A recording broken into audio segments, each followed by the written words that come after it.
Hi everyone, this is Nya K. Thank you so much for tuning in and listening to my collection of short scary stories. I hope you like it. Don't forget to subscribe to my channel to show your support and for faster access to my future contents. If you have any scary stories you would like me to share, please email them to me at nyk2022@yahoo.com, or I will be putting the email in the description box below. Thank you and enjoy. Hide and seek. When I was young, exploring abandoned buildings was my #1 pastime. One day, I was walking by the old orphanage home. I had walked by the grounds many times, but had never been on the ground itself. By this time, most of the orphanage had been abandoned, and in a few short years, it was totally closed. At close inspection, I noticed the big main building had been totally abandoned. I had saw it from afar many times. It was a gigantic building, but from afar, you couldn't tell if it was totally abandoned. Being this close to it now, it was obvious that the building had not been used in years. So I rounded the building twice looking for a way in. At last I found a way in. It was narrow, but I was a skinny kid, so it made it quite easily.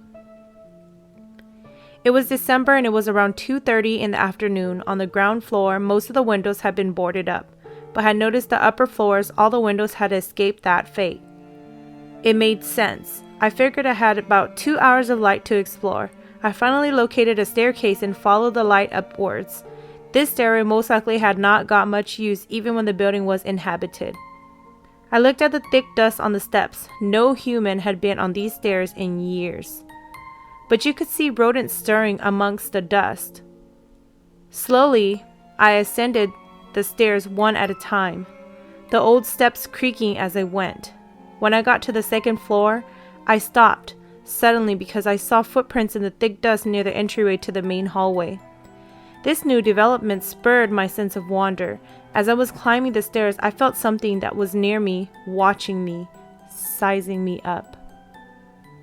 Finally, I grew courageous enough to peek around the corner and look down the hallway. That's when I saw 2 girls about my age standing at the far end of the hallway by the window with their backs towards me. Slowly, I started down the hallway with all the creaking of the floorboards. The girls had to know I was behind them, right? But they never turned around or moved. For that matter, I crept up about 20 feet away from one girl, and she slightly turned her head and said, "Don't come any closer." At that, I stopped dead in my tracks. That warning gave me goosebumps and chills. Within seconds of stopping, the second girl spoke. "Would you like to play a game?" I finally sputtered out, "Sure." Then she spoke once more. "Close your eyes, count to 30, then open them and find us." "Okay," I said. When I opened my eyes, the girls were gone. I walked to the spot where they had been standing, but I was taken aback when I noticed no footprints in that area. Nothing but thick dust. Then I heard, "Find us?" I shouted back, "What's your names?" After a few seconds, a response, "Tia and Kelly." I started searching immediately but saw nothing. Every minute or so, I would hear a small whisper, "Colder or warmer?" But even then, I couldn't locate the girls. After an hour of looking, I finally crept into a large dorm room. Beds and furniture still there, a few toys and odds and ends still present. By this time, I could see the light was fading fast, so I decided to leave. I thought to myself, I could come back another day to explore. As I turned and headed for the doorway, I saw all the doors leading into the dorm slam shut with tremendous force. Immediately, I sprung into action, running to each door, but none of them would open. I was petrified at this point when I heard everything grow quiet. "You're not leaving till you find us." I watched in shock as the whole dorm grew very dark. Something was close, a sense of dread beyond recognition.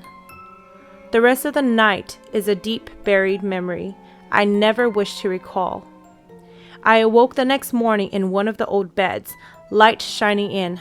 I checked each door, but they wouldn't open. I felt pure dread in the room. I don't want to be here anymore. Then I noticed something, a small door. I knew immediately what it was. The long metal fire escape down to the ground. To my surprise, as I walked closer and closer to it, the little door opened. Before climbing in, I looked down the dorm, and in haze, I saw the two girls materialize. Then I heard, "Go now, before it gets in!" I was totally confused. I heard loud noise. It turned around and saw the farthest door ripped from its hinges and flew across the dorm, smashing into the wall. Then I heard screaming. Then I heard, "Go, go, go! We can't stop it!" I entered the escape and made it out. As I was crossing the lawn in front of the grand building, I turned around for one last look. Standing by a large window was the two girls, and in the morning light, I could see words written into the filthy window. "Please return one day."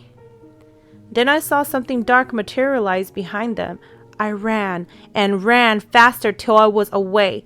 That spring, they tore down the grand old building. I had never been back.